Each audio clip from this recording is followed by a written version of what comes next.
That's where the stairs should be.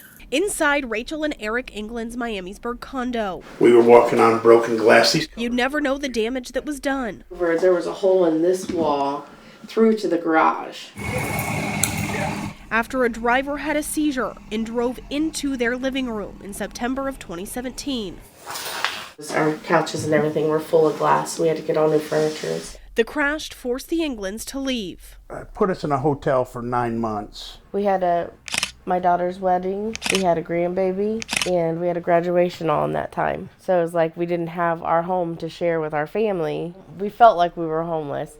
The cost was more than emotional. It turned out the driver only had the minimum amount of insurance required under Ohio law, $25,000. There's been a lot of loss. And that $25,000 went straight to their condo association. They were lucky. They had other policies. Otherwise, it could have cost them almost $100,000 out of pocket. Yeah, we stressed a lot about insurance and stuff because we know on our part we do what we're supposed to do and we have what we're supposed to have. Ohio State Troopers are just one of the many law enforcement agencies tasked with making sure if a driver's in a crash or pulled over, they have insurance. We mark that then, and you're not able to provide that proof to the courthouse in a timely manner, then the BMV will take steps to revoke your license. But when the I-Team asked troopers for the number of uninsured drivers receiving traffic citations, their spokesperson said they did not track that. Ohio law only requires a citation include insurance verification. That's not the same as tracking uninsured drivers. Drivers are not immediately cited if they do not have proof of insurance. That's supposed to eventually happen at a local courthouse. When the I-Team asked the Bureau of Motor Vehicles if they tracked that information, they said a new state law prevented it. Before the law changed, as a precaution, the BMV randomly required Ohio drivers to prove they had insurance. As a result, in 2018, 43,000 Ohio drivers had their licenses suspended.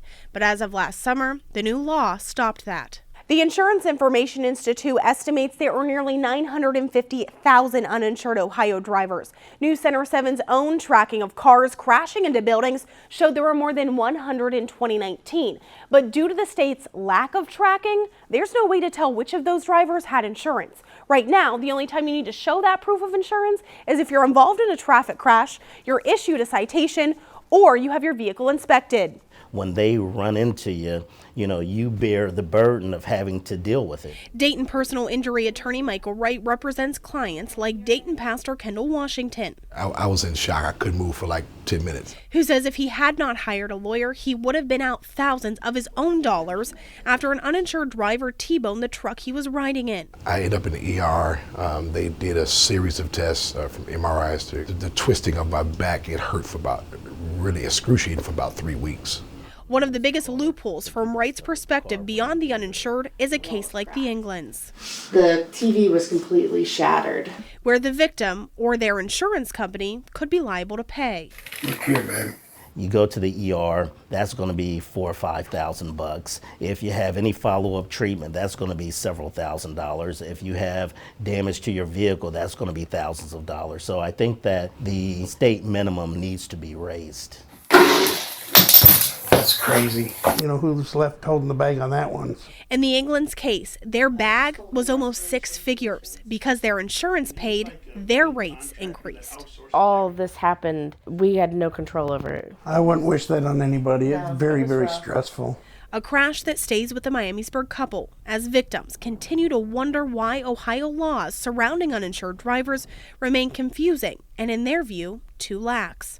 For the I-Team, Kayla Gravel, News Center 7.